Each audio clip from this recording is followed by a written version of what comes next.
Hello friends, આજના પ્રેઝન્ટેશનનું content છે representation of line parameters, જે આપણે રેઝિસ્ટન્સ, ઇન્ડક્ટર અને કેપેસિટર ભણ્યા તેનું લાઇનમાં કઈ રીતે રિપ્રેઝન્ટ કરીશું એ જોઈશું. પછી ટ્રાન્સમિશન લાઇનમાં સ્કીન ઇફેક્ટ શું છે, પ્રોક્સિમિટી ઇફેક્ટ શું છે અને કરંટ ઇફેક્ટ શું છે એ બધું આપણે આજે જોઈશું. તો જોઈએ representation of transmission line. Transmission લાઇનના આ ક્લાસિફિકેશન પણ કહી શકાય. 3 ક્લાસિફિકેશન છે. તો શોર્ટ ટ્રાન્સમિશન લાઇન, જેની અંદર લાઇનની લેન્થ છે, લંબાઈ છે 80 કિલોમીટર કે એનાથી ઓછી હોય.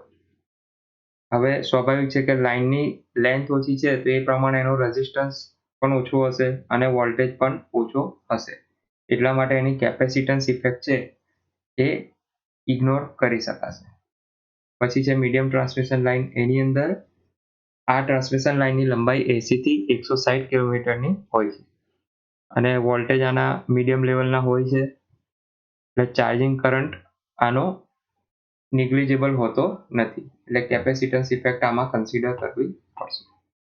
ત્યાર પછી છે લોંગ ટ્રાન્સમિશન, જેની લંબાઈ 160 કિલોમીટર કરતાં વધારે હોય છે અને આના વોલ્ટેજ લેવલ પણ ખૂબ ઊંચા હોય છે. Line constants are considered uniformly distributed over the entire length of line. જે ટ્રાન્સમિશન પેરામીટર છે, રેઝિસ્ટન્સ, કેપેસિટર અને ઇન્ડક્ટર, એ ડિસ્ટ્રીબ્યુટેડ હોય છે. બરાબર. હવે જોઈએ શોર્ટ ટ્રાન્સમિશન લાઇનમાં ટ્રાન્સમિશન પેરામીટરનું કઈ રીતે રિપ્રેઝન્ટેશન કરી શકાય. તો જો શોર્ટ લાઇનને સિંગલ ફેઝ લાઇનને આ રીતે દર્શાવી શકાય. બરાબર. સિમ્પલ આખી લાઇન દરમિયાન આખી line through out the line એક રેઝિસ્ટન્સ હશે, ઇન્ડક્ટિવ રિએક્ટન્સ હશે, અહીંયા સેન્ડિંગ એન્ડના વોલ્ટેજ હશે અને રિસીવિંગ એન્ડના વોલ્ટેજ હશે અહીંયા VR, અને અહીંયા લોડ કનેક્ટ કર્યો હશે. બરાબર. આ રીતે એને દર્શાવી શકાય અને એનું સિમ્પ્લિફાઈ ઇક્વિવેલન્ટ સર્કિટ આ રીતે આપણે કન્સિડર કરીએ છીએ કે સોર્સ છે, સોર્સ સાઈડના વોલ્ટેજ, ત્યાંથી સોર્સ કરંટ જાય છે, લાઇનનો રેઝિસ્ટન્સ છે, ઇન્ડક્ટિવ રિએક્ટન્સ છે અને રિસીવિંગ એન્ડના વોલ્ટેજ અહીંયા મળે છે અને ફાઇનલી લોડ જોડ્યો છે. લોડમાંથી જે કરંટ જશે તેને રિસીવિંગ એન્ડ કરંટ કહેવાશે, સોર્સમાંથી જે કરંટ જશે એને સેન્ડિંગ એન્ડ કરંટ કહેવાશે. બરાબર. એટલે અહીંયા આ સર્કિટની અંદર સીધું છે receiving end current is equal two sending end current. બરાબર. અને વોલ્ટેજ જે સોર્સ સાઈડ હશે એના કરતાં રિસીવિંગ સાઈડના વોલ્ટેજ ઓછા હશે. કેમ કે રેઝિસ્ટન્સ અને ઇન્ડક્ટરમાં જે વોલ્ટેજ ડ્રોપ થયો હશે એના લીધે. બરાબર. તો અહીંયા કિર્ચોફનો લો તમે એપ્લાય કરો તો આ રીતે લખી શકાય, VS is equal to receiving end voltage plus voltage drop. બરાબર. Voltage drop across R and X. Okay.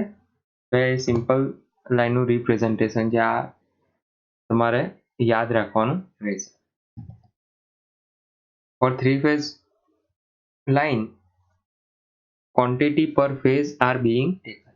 અહીંયા તો આપણે સિંગલ ફેઝ છે, પણ જો 3 ફેઝ હોય તો પણ આપણે પર ફેઝ જ એનો રેઝિસ્ટન્સ, ઇન્ડક્ટિવ રિએક્ટન્સ એ બધું આપણે લેતા હોય છે. એ તમારે ધ્યાનમાં રાખવાનું છે. બરાબર.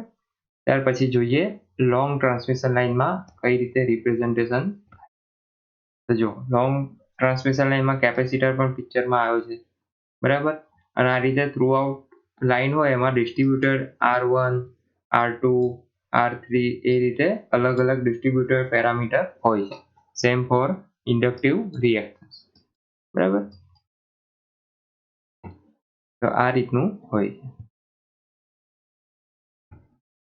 મીડિયમ ટ્રાન્સમિશન લાઇનનું રિપ્રેઝન્ટેશન કઈ રીતે કરી શકીશું. તો આપણે પહેલા એના ક્લાસિફિકેશનમાં જોયું કે મીડિયમ ટ્રાન્સમિશન લાઇનમાં કેપેસિટિવ ઇફેક્ટ પિક્ચરમાં આવશે. તો અહીંયા જો ત્રણેયમાં કેપેસિટર છે. બરાબર. કેપેસિટર બધામાં છે અને બાકીનું રેઝિસ્ટિવ અને ઇન્ડક્ટિવ રિએક્ટન્સ તો છે જ પિક્ચરમાં ત્રણેયમાં. બરાબર. તો આ ત્રણેયનું કઈ રીતે નામ આપી શકાય? જો આની અંદર કેપેસિટર રિસીવિંગ એન્ડ સાઇડ રાખ્યું છે આપણે, એટલા માટે એને કહેવાશે એન્ડ કેપેસિટર મોડેલ. પછી આ વચ્ચે જે છે એમાં P પ્રકારનો કેપેસિટર છે, આપણે વચ્ચે એની ઇફેક્ટ વધારે છે એવું કન્સિડર કર્યું છે, અને આ TA નો શેપ પડે છે એટલા માટે એને કહેવાશે નોમિનલ T મોડેલ. અને છેલ્લો છે કેપેસિટરને રિસીવિંગ એન્ડ સાઇડ અને સેન્ડિંગ એન્ડ સાઇડ અને રિસીવિંગ એન્ડ સાઇડ બંને સાઇડ આપણે કન્સિડર કર્યું છે, એટલા માટે એને કહેવાશે આ પાઈનું જેવી રચના બને છે એટલા માટે કહેવાશે નોમિનલ પાઈ મોડેલ. બરાબર, આટલું ક્લિયર છે. ત્યાર પછી સ્કિન ઇફેક્ટ શું છે એ જોઈએ. તો કંડક્ટરની અંદર જ્યારે એસી કરંટ ફ્લો થાય છે ત્યારે જે કંડક્ટરનો છેડો હોય, એટલે કે આજુબાજુનો આ જે પેરીફેરી છે, બરાબર, કે સ્કિન કહી શકો, બરાબર, એ સ્કિન તરફ વધારે કરંટ ફ્લો થતો હોય છે અંદરની કમ્પેરમાં. કંડક્ટરની અંદર આ એરિયામાં જેટલો કરંટ ફ્લો થશે એના કરતા આ એરિયામાં વધારે કરંટ ફ્લો થાય છે. એટલા માટે કરંટ ઓલ્ટરનેટિંગ કરંટની જે સ્કિન તરફ વધારે વહેવાની જે કેરેક્ટરિસ્ટિક્સ છે, ફિનોમિના છે, એને કહેવાશે સ્કિન ઇફેક્ટ. બરાબર, ટેકનિકલ ડેફિનેશન આપણે જોઈએ. Skin effect is the tendency of an alternating electric current AC ખાસ ધ્યાન રાખવાનું, ડીસી ની અંદર આ થતું નથી. ડીસી ની અંદર આખા કંડક્ટરમાં યુનિફોર્મલી કરંટ ફ્લો થતો હોય છે. To become distributed within a conductor સચ that the current density is largest near the surface of the conductor.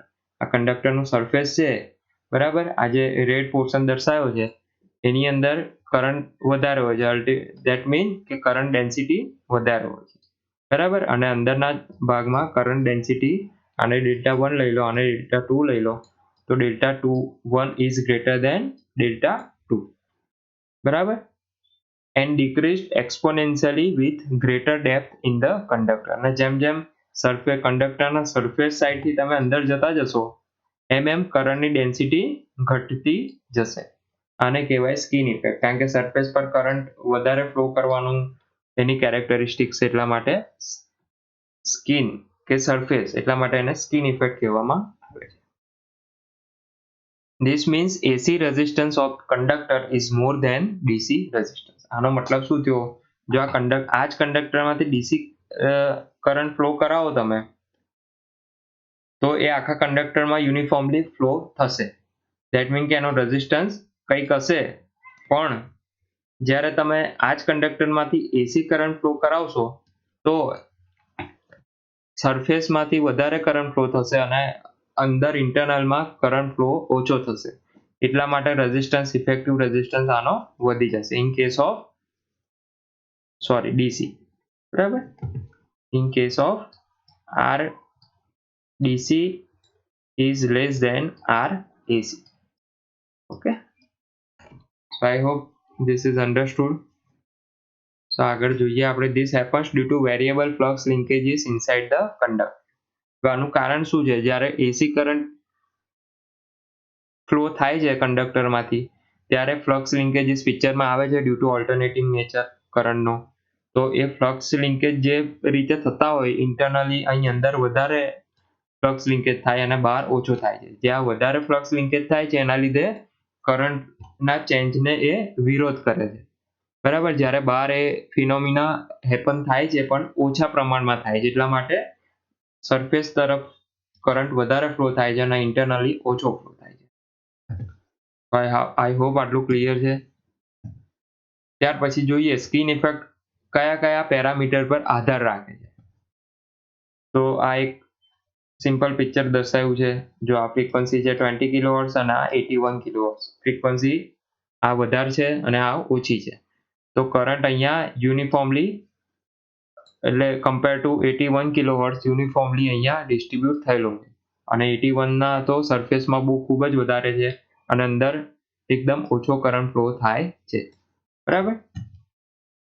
તો એનું એક સૂત્ર છે, આ તમારે યાદ રાખવાનું નથી, સિલેબસમાં નથી, પણ આ જે થિયરી છે આ સૂત્ર પરથી આપણે લખી શકીએ, એટલા માટે જસ્ટ રેફરન્સ માટે મેં અહીંયા રાખ્યું છે. તો ડિપેન્ડ ઓન ફ્રીક્વન્સી, જેમ ફ્રીક્વન્સી વધશે એટલે એ વધારે ને વધારે એસી નેચરનો થશે, એટલા માટે સ્કિન ઇફેક્ટ એટલી વધશે, બરાબર.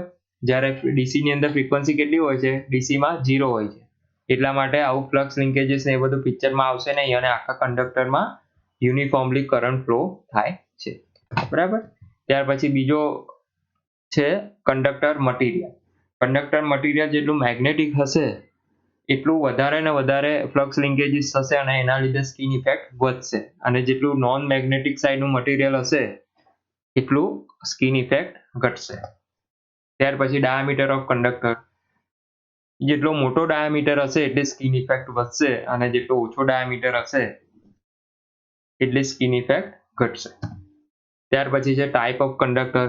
સોલિડ કંડક્ટર છે કે સ્ટેન્ડર્ડ કંડક્ટર છે, આ તમે ફર્સ્ટ ચેપ્ટરમાં ભણી ગયા છો, બરાબર. એટલે જેમ સોલિડ કંડક્ટર હશે એકદમ આવો, તો એની અંદર સ્કિન ઇફેક્ટ વધારે હશે. અને સ્ટેન્ડર્ડ આ એક જ કંડક્ટરના હું અલગ 3 ભાગ પાડી દઉં આ રીતે, તો આને કહેવાશે સ્ટેન્ડર્ડ કંડક્ટર. તો એની અંદર આનો ડાયામીટર ઓછો થઈ ગયો એટલે અલ્ટિમેટલી સ્કિન ઇફેક્ટ પણ ઓછી થઈ જશે.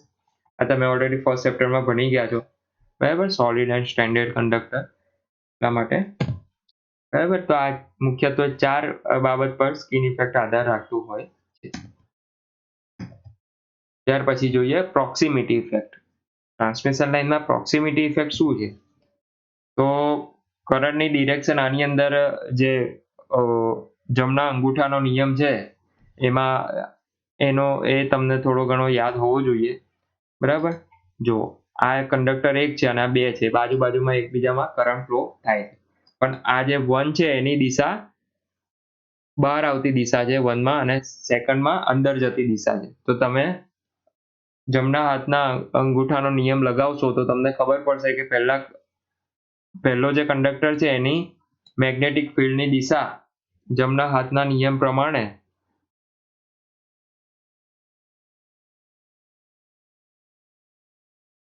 આ રીતની આ દિશામાં હશે, એન્ટી ક્લોકવાઇઝ. અને જે સેકન્ડ કંડક્ટર છે એની અંદર ક્લોકવાઇઝ હશે, બરાબર. તો તમે અહીંયા જોઈ શકો, અહીંયા મેગ્નેટિક ફિલ્ડની દિશા આમ હશે અને અહીંયા આમ હશે. તો વચ્ચેનો જે પોર્શન છે ત્યાં આગળ, આ જે વચ્ચેનો પોર્શન છે ત્યાં આગળ મેગ્નેટિક ફિલ્ડ વધારે છે અને એટલા માટે ત્યાં કરંટની દિશા બંને એકબીજાને સપોર્ટ કરે છે, એટલા માટે ત્યાં કરંટ વધારે હશે. જ્યારે કંડક્ટરની આ બાજુની સરફેસમાં કરંટ ઓછો ફ્લો થશે ડ્યુ ટુ મેગ્નેટિક ઇફેક્ટ, બરાબર. એ જ રીતે બીજો કેસ લો કે બંને કંડક્ટરની અંદર કરંટની દિશા બહારની દિશા છે. તો જુઓ, એકની અંદર મેગ્નેટિક ફિલ્ડની દિશા આવી હશે અને બીજાની અંદર પણ એવી જ હશે. તો અહીંયા આવી હશે અને અહીંયા આવી હશે. તો અહીંયા જુઓ, આ કેસમાં શું થાય છે? આ પોર્શનમાં મેગ્નેટિક ફિલ્ડ એકબીજાનો વિરોધ કરે છે, એટલે કે અથવા તો કરંટ એકબીજાનો વિરોધ કરે છે, એટલા માટે ત્યાં કરંટ ઓછો હશે. અને આજુબાજુ ત્યાં કોઈ વિરોધ છે નહીં, એટલા માટે ત્યાં કરંટની ક્વોન્ટિટી વધારે હશે. જુઓ, આ જે લાલ કલરનો પોર્શન છે ધેટ મીન કે કરંટ ત્યાંથી વધારે ફ્લો થાય છે અને ઓપોઝિટ સાઈડની સરફેસમાંથી ઓછો ફ્લો થાય છે. તો આ છે આખો કન્સેપ્ટ પ્રોક્સિમિટી ઇફેક્ટનો, બરાબર. જો આ તમે વધારે ઇઝીલી આ રીતે આમાં ખબર પડશે. આ 2 કંડક્ટર છે આજુબાજુમાં રાખેલા છે, તો કંડક્ટરની એકબીજા પર જે મેગ્નેટિક ફિલ્ડની ઇફેક્ટ થાય છે એના લીધે આ કંડક્ટરના લેફ્ટ હેન્ડ સાઈડ કરંટનું કોન્સન્ટ્રેશન વધારે છે અને બીજા કંડક્ટરના રાઈટ હેન્ડ સાઈડ કરંટની કોન્સન્ટ્રેશન વધારે છે. અને આ બીજો કેસ લઈએ તો એનાથી ઉલટું, બરાબર. So I hope proximity effect clear થયું હશે. હવે ટેકનિકલ એનું ડેફિનેશન જોઈએ આપણે.